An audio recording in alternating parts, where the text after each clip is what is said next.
நாட்டு நடப்புகள். அண்மை செய்தி ஒன்று. மகாராஷ்டிர முன்னாள் அமைச்சர் கார் மீது கல்வீசி தாக்குதல். மகாராஷ்டிரா மாநிலத்தில் தேர்தல் பிரச்சாரம் நிறைவடைந்த நிலையில் அம்மாநில முன்னாள் உள்துறை அமைச்சர் அனில் தேஷ்முக் கார் மீது கல்வீசி தாக்குதல் நடைபெற்ற சம்பவம் பெரும் பதற்றத்தை ஏற்படுத்தியுள்ளது. இதில் அவர் பலத்த காயமடைந்தார். மகாராஷ்டிரா சட்டப்பேரவையின் பதவிக்காலம் வரும் 26ஆம் தேதியுடன் முடிவடைகிறது. மகாராஷ்டிரத்தில் 288 தொகுதிகளுக்கு ஒரே கட்டமாகவும், ஜார்க்கண்டில் இரண்டாம் கட்டமாக 38 தொகுதிகளிலும் நாளை வாக்குப்பதிவு நடைபெறுகிறது. மகாராஷ்டிரத்தில் முதல்வர் ஏக்நாத் ஷிண்டே தலைமையிலான மகாயுதி கூட்டணிக்கும், காங்கிரஸ், சிவசேனை, தேசியவாத காங்கிரஸ் ஆகியவை சேர்ந்த மகா விகாஸ் அகாடி கூட்டணிக்கும் இடையே நேரடி போட்டி நிலவுகிறது. மகாயுதி கூட்டணியில் பாஜக 149 இடங்களிலும், சிவசேனை 81 இடங்களிலும், அஜித் பவாரின் தேசியவாத காங்கிரஸ் 59 இடங்களிலும் போட்டியிடுகின்றன. மகா விகாஸ் அகாடி கூட்டணியில் காங்கிரஸ் 101 இடங்களில் போட்டியிடுகிறது. சிவசேனை உத்தவ் அணி 95 இடங்களிலும், தேசியவாத காங்கிரஸ் கட்சி 86 இடங்களிலும் போட்டியிடுகிறது. நேற்று மாலையுடன் மகாராஷ்டிரத்தில் பிரச்சாரம் நிறைவடைந்த நிலையில் மகாராஷ்டிர முன்னாள் உள்துறை அமைச்சரும், சரத்பவார் தலைமையிலான தேசியவாத காங்கிரஸ் கட்சியின் முக்கிய தலைவர்களில் ஒருவருமான அனில் தேஷ்முக் கார் மீது கல்வீச்சு தாக்குதல் நடத்தப்பட்டுள்ளது. நார்கேட் கிராமத்தில் நடைபெற்ற கூட்டத்தில் கலந்து கொண்ட தேஷ்முக் அங்கிருந்து திரும்பிக் கொண்டிருந்த போது இந்த சம்பவம் நடந்துள்ளது. கார் கண்ணாடி மீது மர்ம நபர்கள் தாக்குதல் நடத்தியதில் தேஷ்முக் பலத்த காயமடைந்ததாக காவல்துறை தரப்பில் தெரிவிக்கப்பட்டுள்ளது. இது தொடர்பாக பேசிய காவல்துறை கண்காணிப்பாளர் ஹர்ஷ் போதா, அனில் தேஷ்முக் கார் மீது தாக்குதல் நடத்தப்பட்ட சம்பவம் குறித்து விசாரணையை தொடங்கியுள்ளோம். தாக்குதலுக்கு காரணமானவர்களை அடையாளம் காண காவல்துறை முயற்சித்து வருகிறது என குறிப்பிட்டார். தற்போது தாக்குதலுக்குள்ளான அனில் தேஷ்முக்கின் மகன் சலீல் தேஷ்முக் கடோல் சட்டப்பேரவை தொகுதியில் போட்டியிடுகிறார் என்பது குறிப்பிடத்தக்கது. பேரிடர் நிதி கோரிக்கையை நிதி ஆணையக்குழு பரிசீலிக்கும். அரவிந்த் பனகாரியா. பேரிடர்களை சமாளிக்க தேவையான நிதியை ஒதுக்க பரிந்துரைக்க வேண்டும் என்ற தமிழகத்தின் கோரிக்கையை நிதி ஆணையக்குழு பரிசீலிக்கும் என்று அதன் தலைவர் அரவிந்த் பனகாரியா தெரிவித்தார். சென்னை வந்துள்ள நிதி ஆணையக்குழுவின் தலைவர் அரவிந்த் பனகாரியா மற்றும் உறுப்பினர்கள் முதல்வர் மு.க.ஸ்டாலின் அமைச்சர்களுடன் ஆலோசனை நடத்தினர். அதன் பிறகு உள்ளாட்சி மன்ற பிரதிநிதிகள், அங்கீகரிக்கப்பட்ட அரசியல் கட்சிகளின் பிரதிநிதிகளுடன் ஆலோசித்தனர். இதைத் தொடர்ந்து நடைபெற்ற செய்தியாளர் சந்திப்பில் அரவிந்த் பனகாரியா கூறியது, செங்குத்து கிடைமட்ட அளவிலான நிதி பகிர்வுகள் தான் தமிழ்நாடு அரசின் முக்கிய கோரிக்கையாக உள்ளது. செங்குத்து வரி பகிர்வை பொறுத்தவரையில் 41% மாநில அரசும் 59% மத்திய அரசும் நிதியை பகிர்கின்றன. இது 50% உயர்த்தப்பட வேண்டும் என்பது மாநில அரசின் கோரிக்கையாக உள்ளது. கிடைமட்ட பகிர்வில் பகிர்ந்தளிக்கப்படும் நிதி தமிழ்நாட்டுக்கு 4.079% குறைந்துள்ளது குறித்தும் தமிழக அரசு கோரிக்கை எழுப்பியுள்ளது. வளமிக்க மாநிலங்களுக்கும் வளமில்லாத மாநிலங்களுக்கும் இடையிலான இடைவெளி அதிகரித்து வருகிறது. 1990களில் 3 மாநிலங்கள் வளமிக்க மாநிலங்களாகவும் 1 மாநிலம் வளமில்லாத மாநிலமாகவும் இருந்தது. இது 6:1 என்ற நிலையாக அதிகரித்துள்ளது. இதுவே வரி பகிர்வு நிதி வளமில்லாத மாநிலங்களுக்கு அதிக அளவு செல்வதற்கான காரணியாக உள்ளது. தமிழ்நாடு போன்ற வேகமாக வளரும் மாநிலங்களுக்கு போதுமான நிதியை வழங்க வேண்டும். இல்லாவிட்டால் வளர்ச்சி பாதிக்கப்படும் என்பது மாநிலத்தின் கருத்தாக இருக்கிறது. இதுபோன்ற அம்சங்களை மனதில் கொண்டு நிதி ஆணையக்குழு முடிவுகளை எடுக்கும். தனிநபர் வருவாய் வேறுபாடுகள் என்பதை பெயரளவுக்கு கருதக்கூடாது என்று தமிழகம் தெரிவித்துள்ளது. உருளைக்கிழங்கின் விலை என்பது பீகாரில் ஒரு விலையாகவும், தமிழகம், கர்நாடகம் போன்ற மாநிலங்களில் வேறு விலையாகவும் இருக்கிறது. தனிநபர் வருவாய் என்பது அதிகமான விலைவாசி உயர்வுடன் தொடர்புடையதாக உள்ளது என தமிழ்நாடு கூறியிருக்கிறது. இதை கருத்தில் கொண்டு வரி பகிர்வுக்காக தனிநபர் வருமான வரம்பை 45%இலிருந்து 35% குறைக்க வேண்டும் என கோரியுள்ளது. ஆலோசித்து முடிவு. தமிழ்நாடு அரசு அளித்துள்ள கோரிக்கைகள் தொடர்பாக இப்போது முடிவெடுத்து அறிவிக்க இயலாது. மேலும் 16 மாநிலங்களுக்கு செல்ல வேண்டியுள்ளது. அதன் பிறகு ஆலோசித்து முடிவுகளை எடுப்போம். மத்திய அரசின் நிதியுதவியுடன் செயல்படுத்தப்படும் திட்டங்களில் மத்திய மாநில அரசுகளின் பங்கு சதவீதம் 60-40 என்ற அளவில் உள்ளது. 14வது நிதி ஆணையக்குழுவானது 2015-16 காலகட்டத்தில் செங்குத்தான நிதி பகிர்வு சதவீதத்தை 32 42% உயர்த்தியது. வரி பகிர்வில் மிகப்பெரிய அளவுக்கு உயர்த்தப்பட்டதால் திட்டங்களுக்காக செலவிடும் நிதியை மத்திய அரசானது 75-25 என்றிருந்ததை 60-40 என்ற அளவாக குறைத்தது. பன்முகத்தன்மை கொண்ட இந்தியாவில் ஒவ்வொரு மாநிலத்துக்கும் என்று தனித்துவம் உள்ளது. எங்களை பொறுத்தவரை ஒவ்வொரு மாநிலமுமே சிறப்பு வாய்ந்ததுதான்.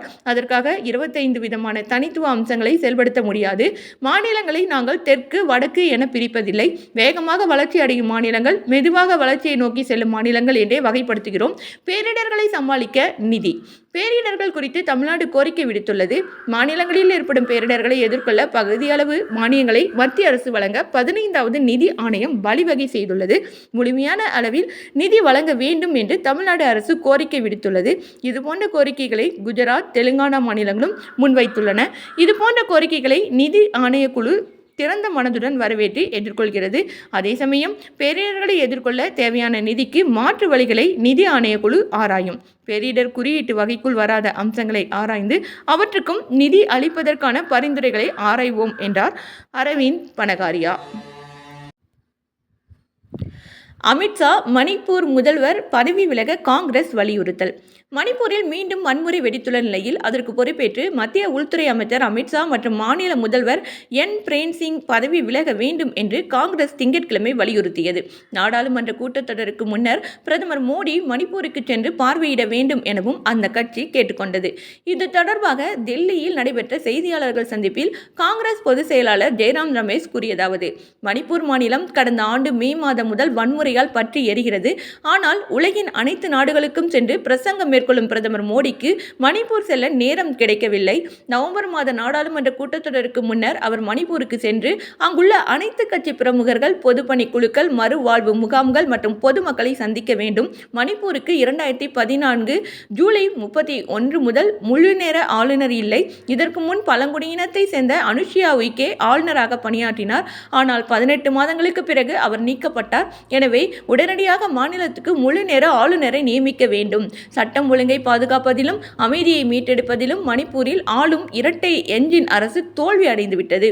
இதற்கு பொறுப்பேற்று உள்துறை அமைச்சர் அமித்ஷாவும் முதல்வர் என் பிரேன் சிங்கும் பதவி விலக வேண்டும் என்றார். மார்க்சிஸ்ட் வலியுறுத்தல். மணிப்பூரின் நிலைமை குறித்து கவலை தெரிவித்த மார்க்சிஸ்ட் கம்யூனிஸ்ட் கட்சி மாநிலத்தில் வன்முறையை முடிவுக்கு கொண்டு வர மத்திய அரசு உடனடியாக தலையிட வேண்டும் என வலியுறுத்தியது. இது தொடர்பாக அந்த கட்சி வெளியிட்ட செய்திக்குறிப்பில் மணிப்பூரில் இனரீதியான வன்முறை தீவிரமடைந்துள்ளது. கடந்த நவம்பர் 7ஆம் தேதி முதல் 20 பேர் கொல்லப்பட்டுள்ளனர். தொடக்கத்தில் இருந்தே நிலைமை மோசமடைவதற்கு முதல்வர் பிரேன் சிங் மட்டுமே காரணம். ஆனால் மத்தியிலும் மாநிலத்திலும் ஆளும் கட்சியான பாஜக அவரை நீக்க மறுக்கிறது என கூறப்பட்டுள்ளது. அஜித் பவாரை படுதோல்வி அடைய செய்யுங்கள், வாக்காளர்களுக்கு சரத்பவார் வேண்டுகோள். மகாராஷ்டிரா மாநில சட்டப்பேரவை தேர்தலில் அஜித் பவாரை படுதோல்வி அடைய செய்யுமாறு வாக்காளர்களிடம் தேசியவாத காங்கிரஸ் தலைவர் சரத்பவார் கேட்டுக்கொண்டார். மகாராஷ்டிரா சட்டப்பேரவையின் 288 இடங்களுக்கு புதன்கிழமை தேர்தல் நடைபெற உள்ளது.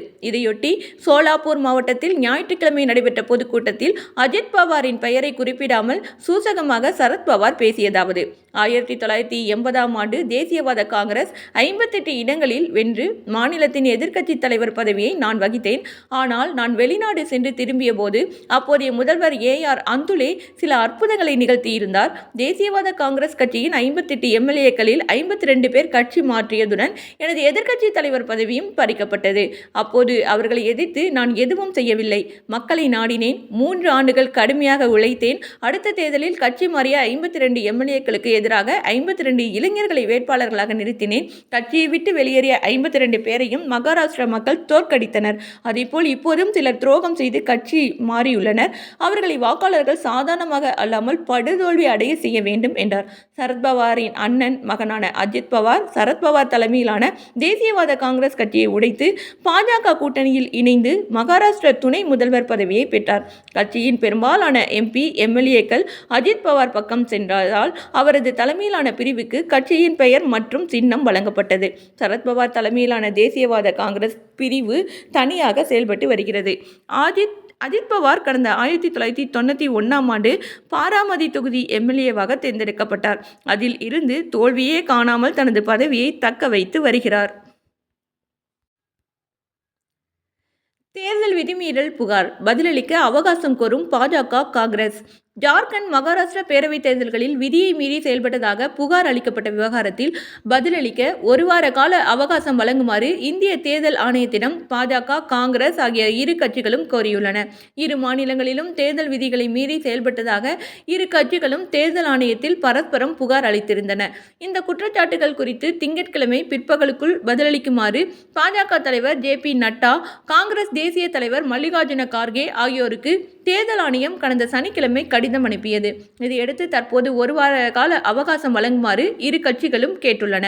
ஜார்க்கண்ட், மகாராஷ்டிரா மாநிலத்தில் அமலில் உள்ள தேர்தல் விதிகளை மீறியதாக பிரதமர் மோடி, உள்துறை அமைச்சர் அமித்ஷா மீது காங்கிரசும், மக்களவை எதிர்க்கட்சித் தலைவர் ராகுல் காந்தி மீது பாஜகவும் தேர்தல் ஆணையத்தில் புகார் அளித்தன.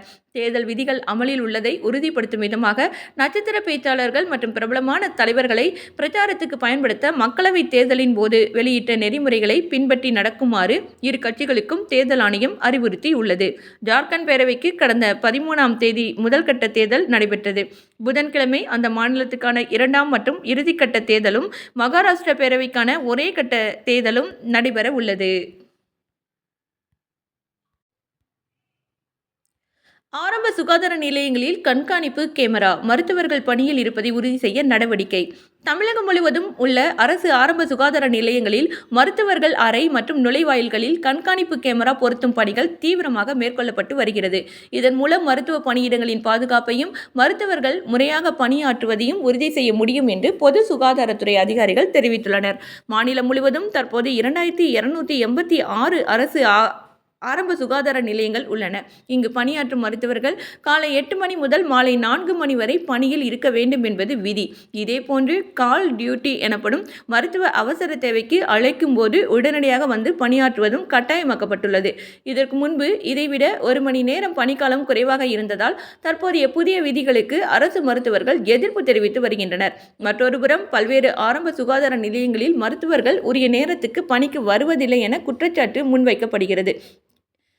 மாலையில் 4 மணிக்கு முன்பாகவே புறப்பட்டு சென்று விடுவதாகவும் சுகாதாரத்துறைக்கு புகார்கள் வந்தன. இவ்வாறு மருத்துவர்கள் இல்லாத நேரங்களில் பெரும்பாலும் செவிலியர்களே நோயாளிகளுக்கு மாத்திரைகளை வழங்குவதாகவும் கூறப்படுகிறது. இந்நிலையில் இந்த பிரச்சனைகளுக்கு தீர்வு காண மருத்துவர்கள் அறை மற்றும் நுழைவாயில்களில் CCTV கேமரா அமைக்கப்பட்டு வருகிறது. இது குறித்து பொது சுகாதாரத்துறை இயக்குனர் டாக்டர் செல்வவிநாயகம் கூறியதாவது: அரசு ஆரம்ப சுகாதார நிலையங்களில் 4000க்கும் மேற்பட்ட CCTV கேமராக்கள் அமைக்கப்பட்டு வருகின்றன. இதற்கான இறுதிக்கட்ட பணிகள் நடைபெற்று வருகின்றன. அனைத்து ஆரம்ப சுகாதார நிலையங்களின் கேமராக்களிலும் பதிவாகும் காட்சிகளை சென்னையில் உள்ள பொது சுகாதாரத்துறை தலைமை அலுவலகத்தில் இருந்து நேரடியாக கண்காணிக்க முடியும். இதேபோன்று அந்தந்த மாவட்ட சுகாதார அலுவலகங்களிலும் நேரடியாக அதனை கண்காணிக்கும் வசதிகள் செய்யப்பட்டுள்ளன. வெகு விரைவில் தமிழகம் முழுவதும் இந்த கண்காணிப்பு கேமரா நடைமுறை செயல்பாட்டுக்கு வரும் என்றார் அவர். இத்துடன் முக்கியமான நாட்டு நடப்பு நிகழ்வுகள் முடிந்தது. மீண்டும் இதே போல ஒரு அருமையான நாட்டு நடப்புகளோடு சந்திக்கலாம். அதுவரை உங்களிடமிருந்து விடைபெறுவது நான் உங்கள் அன்பு அறிவிப்பாளர் சகோதரி இளைவேணி கிருஷ்ணா. வணக்கம் அன்பு நேய சொந்தங்களே. நன்றி நேயர்களே.